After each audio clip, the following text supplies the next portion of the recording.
Welcome, everyone, to the Special Education Inner Circle podcast. I'm your host, Catherine Witcher, and I'm excited to be here with you today.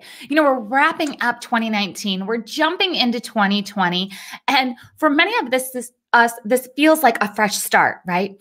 But really, we're right in the middle of the school year. But that doesn't mean that we can't make some really significant changes if needed inside of a child's IEP. So I posted something on Instagram today, and it's kind of taken off on wildfire here. So I'm going to read you exactly what I posted. It says, "Stop trying to cram the IEP with every goal a child needs. Pick your priorities and leave space in a child's day for them to learn naturally." Now, both parents and teachers are commenting, sharing, liking, and just really digging into this concept because it's something that a lot of people think, but they don't say. An IEP is a place where more is not always better. I've been designing IEPs with parents, with schools, with entire IEP teams for over 20 years.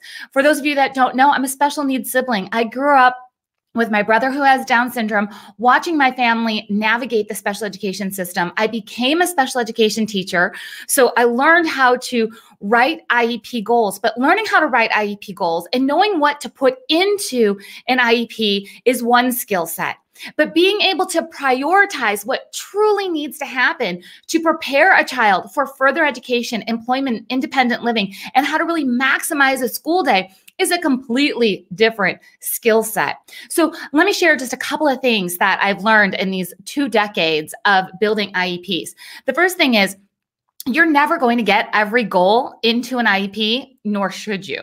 So it's okay to prioritize and not, put to paper every little thing that a child needs to achieve. Could you imagine if we did that for ourselves, right? We're approaching the new year here, and a lot of times that leads us to think about, what do I want to achieve in this next upcoming year? If you put everything that you needed to do on paper, you would be overwhelmed.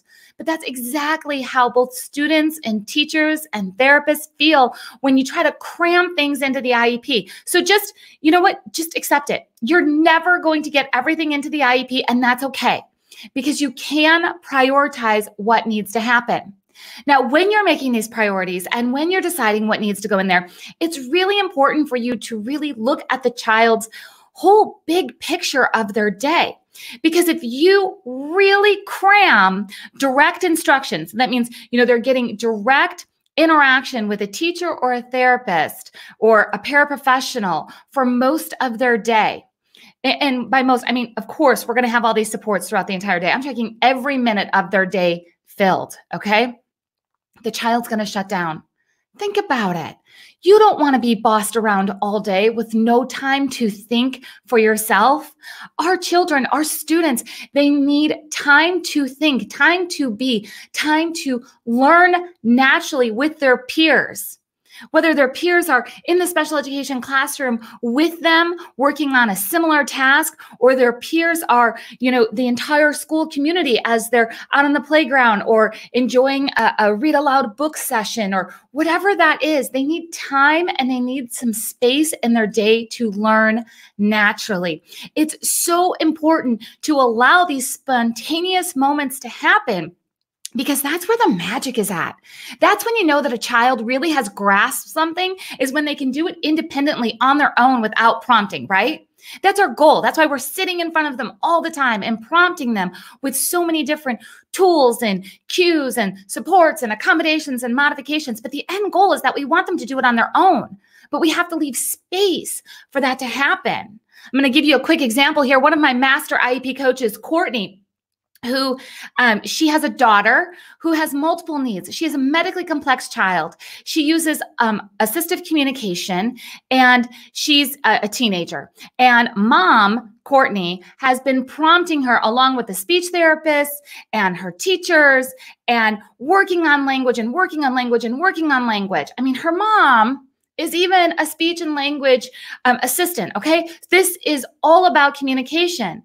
Now, one of the most magical moments that happened was when her daughter was waiting in the classroom for the teacher to take care of another child who needed a snack. And her daughter, for the first time spontaneously, participated in the conversation because she also wanted to enjoy a snack.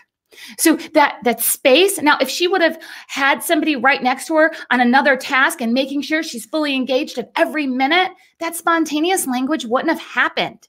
There needs to be that space for things like this to happen. That was such a proud moment, not just for the teacher or for mom, but for her daughter who needs that time and that space to have that meaningful communication. So leave that time and space in a child's day so they can experience that type of natural learning to happen.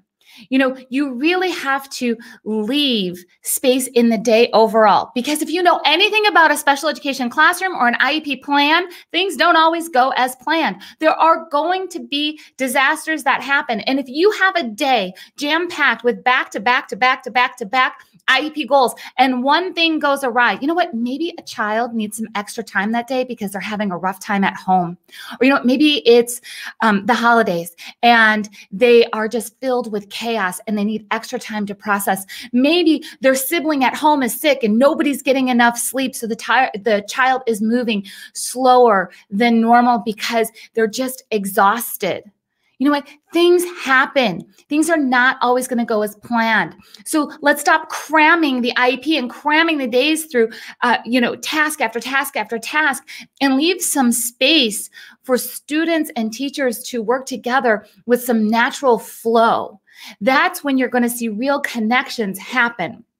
You know, it's really important to leave this space for another reason too, because let's just face it, we cannot predict everything that a child's going to need.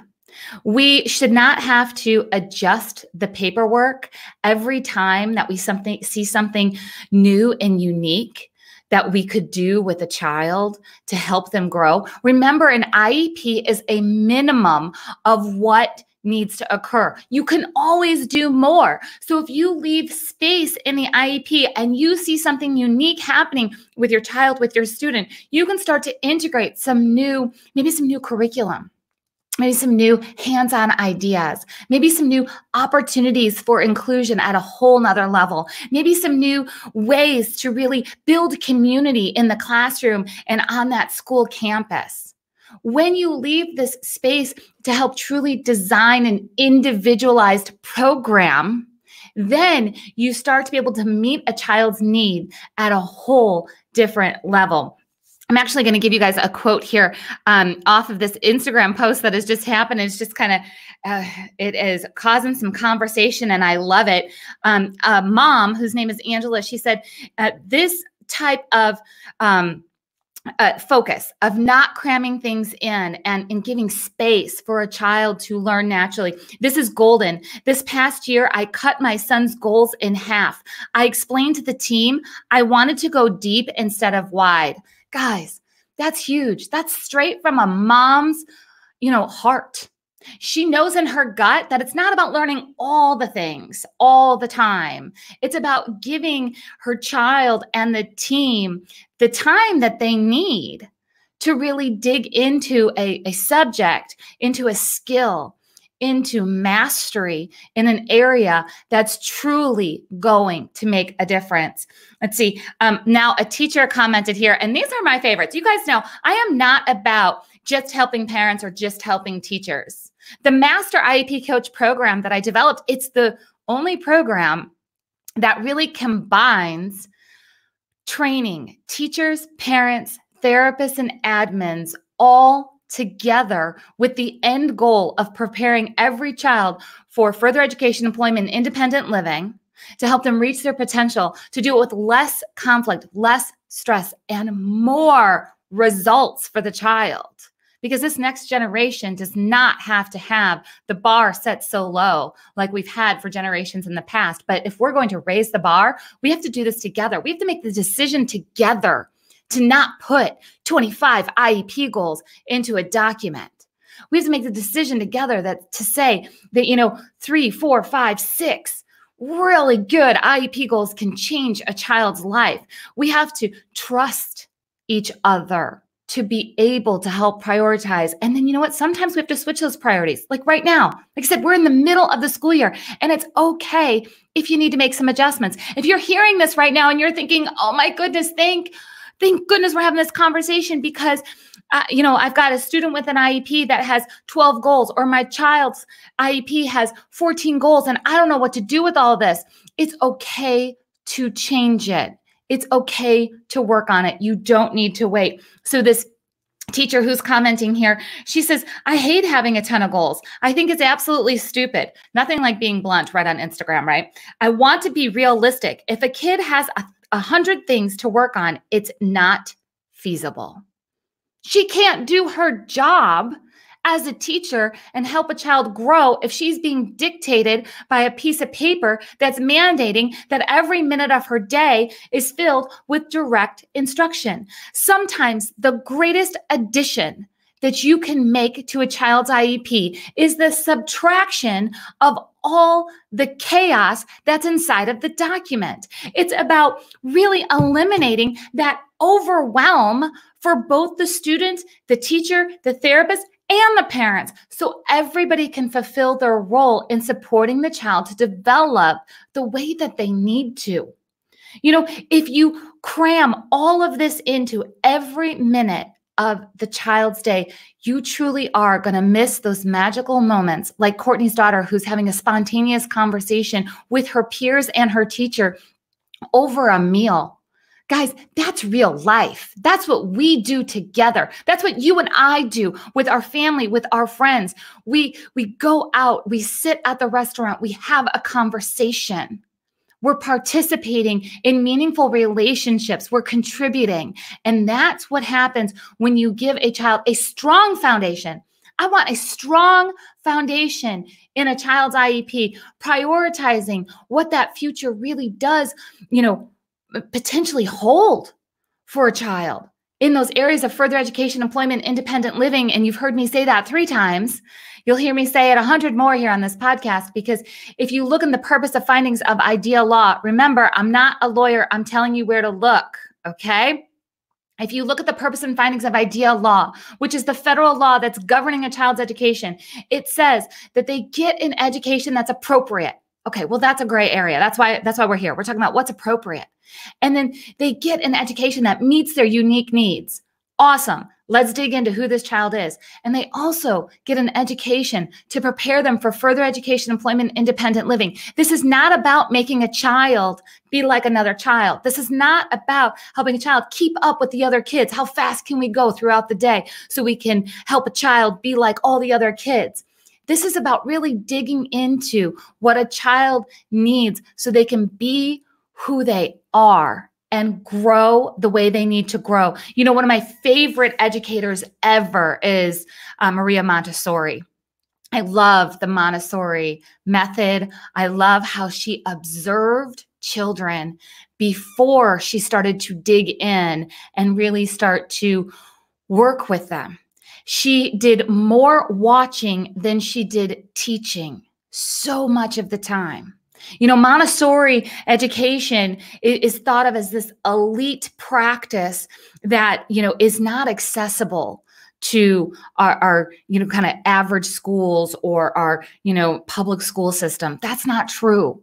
Her methods of observing and following a child's lead and designing tools in education to meet their growth and developmental needs, that can happen in any classroom. So I'm going to leave you guys with one of my favorite quotes from Maria Montessori. She says, the greatest sign of success for a teacher is to be able to say, the children are now working as if I did not exist. That goes for parents too. See, that's what we want. As parents and teachers, we want our children to be able to do things as if we did not exist. We want them to be able to explore, grow, fail, make mistakes, learn how to work independently, pick themselves back up, and then master those skills. You can help make that happen when you stop trying to make sure everything is put into the IEP document, and that you start building that really clear pathway, that really clear next steps of here are the milestones that need to happen in these core areas, that we're all on board, we're all working towards them, we're all moving forward, and we're going to leave some room so we can all use our expertise and follow the child in the direction that they need to go. If you guys want further help in knowing how to do this, how do you make this happen? How do you work with the team? How do you get them on the same page? Whether you're a parent, teacher, therapist, or admin, I invite you to go to masteriepcoach.com. Find out more about how to become a Master IEP coach. You can enroll to become a Master IEP coach, maybe just for yourself. Or maybe you're going to be that go-to Master IEP coach in your community where people are going to come to you for help.